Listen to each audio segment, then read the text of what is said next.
নমস্কার বন্ধুরা, শরণম চ্যানেলে আপনাদের সবাইকে স্বাগতম। বন্ধুরা, আজকের এই ভিডিওতে আলোচনা করব পরকীয়া করলে কি 7 প্রজন্ম ধ্বংস হয়। তাই এই ভিডিওটি শেষ পর্যন্ত অবশ্যই দেখুন। বন্ধুরা, মহাভারত থেকে শুরু করে গরুড় পুরাণ প্রতিটি শাস্ত্রে একটা কথা স্পষ্ট বলা আছে, প্রকৃতি কাউকেই ক্ষমা করে না।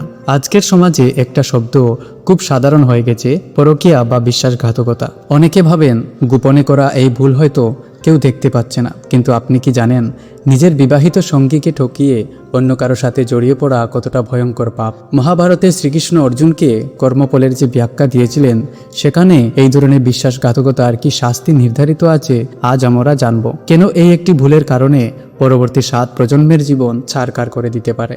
বন্ধুরা, সনাতন ধর্মে বিয়ে কেবল দুটি মানুষের সামাজিক চুক্তি নয়, এটি দুটি আত্মার পবিত্র মিলন। কারণ অগ্নিকে সাক্ষী রেখে মন্ত্র উচ্চারণ করে কাউকে জীবনসঙ্গী হিসেবে গ্রহণ করা হয়। কিন্তু যখনই কোনো ব্যক্তি এই পবিত্র গণ্ডি পেরিয়ে অন্য কারোর সাথে শারীরিক বা মানসিকভাবে জড়িয়ে পড়ে, তখন সে কেবল তার সঙ্গীকে ঠকায় না, সে স্বয়ং অগ্নিদেব এবং সৃষ্টিকর্তাকে অপমান করে। শাস্ত্রে বলা হয়েছে, বিয়ের পর পরস্ত্রী বা পরপুরুষের প্রতি আসক্তি হলো ব্রহ্মহত্যার সমান মহাপাপ। কারণ আপনি একটি সরল মানুষের বিশ্বাসকে হত্যা করছেন। হ্যাঁ বন্ধুরা, মন ভাঙার আর্তনাদ সরাসরি ঈশ্বরের কাছে পৌঁছায়। অনেকেই এই ভুলের সপক্ষে হাজারটা অজুহাত দেখান। কেউ বলেন যে আমার সংসারে সুখ নেই, কেউ বলেন আমার সঙ্গী আমায় বুঝে না, আবার কেউ একে সত্যিকারের ভালোবাসা বলে নাম দেওয়ার চেষ্টা করেন। কিন্তু শ্রীমদ্ ভগবদ্গীতায় শ্রীকৃষ্ণ স্পষ্ট বলেছেন, মোহ এবং প্রেমের মধ্যে আকাশ পাতাল তফাৎ রয়েছে। মোহ মানুষকে অন্ধ করে দেয়, আর প্রেম মানুষকে ত্যাগ ও সততা শেখায়। আজ যে পরকীয়ার সম্পর্ককে আপনার খুব সুন্দর, খুব মধুর মনে হচ্ছে, মনে রাখবেন সেটি আসলে একটি বিষাক্ত ফলের মতো। বাইরে থেকে দেখতে যেমন আকর্ষণীয় লাগে, কিন্তু তেমনি ভিতরে থাকে তীব্র বিষ। আজ যার জন্য আপনি নিজের পরিবারকে কাঁদানো শুরু করলেন, প্রকৃতির নিয়মে ঠিক কয়েক বছর পর সেই মানুষটিই আপনার জীবনে সবচেয়ে বড় নরক ও অশান্তির কারণ হয়ে দাঁড়াবে। এটা শ্রীকৃষ্ণের বাণী, যা কখনো মিথ্যা হয় না। অনেকেই মনে করেন ভুল তো আমি করছি, শাস্তি হলে তো আমার হবে, কিন্তু না। গরুড় পুরাণ এবং শাস্ত্রে এর এক অত্যন্ত ভয়ঙ্কর দিক তুলে ধরা হয়েছে।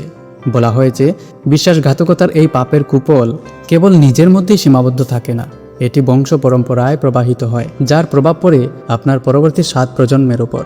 যে পরিবারে এই ধরনের অধর্ম ঘটে, সেখান থেকে গৃহের লক্ষ্মী চিরতরে বিদায় নেন এবং অলক্ষ্মীর ছায়া পড়ে সেই বংশে। এর ফলে দেখা যায়, কোনো অপরাধ না করেও আপনার সন্তানরা জীবনে বারবার ব্যর্থ হচ্ছে।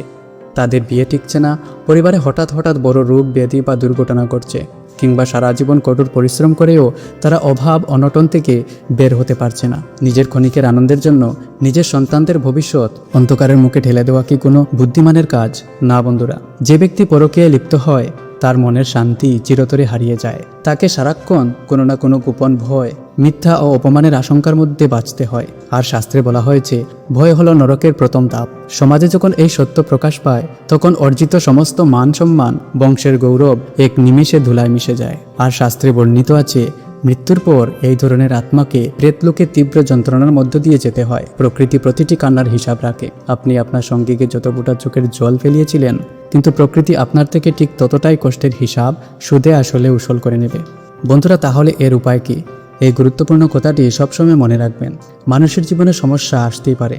দাম্পত্য জীবনে দূরত্ব তৈরি হওয়া অস্বাভাবিক কিছু নয়, কিন্তু শাস্ত্র আমাদের অধর্ম করতে শেখায় না, শাস্ত্র আমাদের সমাধান করতে শেখায়। যদি আপনার সংসারে কোনো সমস্যা থাকে, তবে নিজের সঙ্গীর সাথে খোলাখুলি কথা বলুন, সম্পর্কের দূরত্ব মেটানোর চেষ্টা করুন।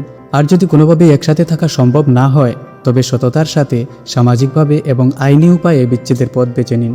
কিন্তু আড়ালে থেকে অন্য কারো বিশ্বাস এবং আবেগ নিয়ে চিনিমিনি খেলা একদমই ঠিক নয়। আজকের এই ভিডিওটি যদি আপনার মনে সামান্যতম প্রভাব ফেলে থাকে, তবে কমেন্টে একবার জয় শ্রীকৃষ্ণ অবশ্যই লিখবেন। ভিডিওটি লাইক করুন এবং আপনার বন্ধুদের সাথে শেয়ার করুন। দেখা হবে পরবর্তী ভিডিওতে। ভালো থাকুন, সুস্থ থাকুন। রাধে রাধে।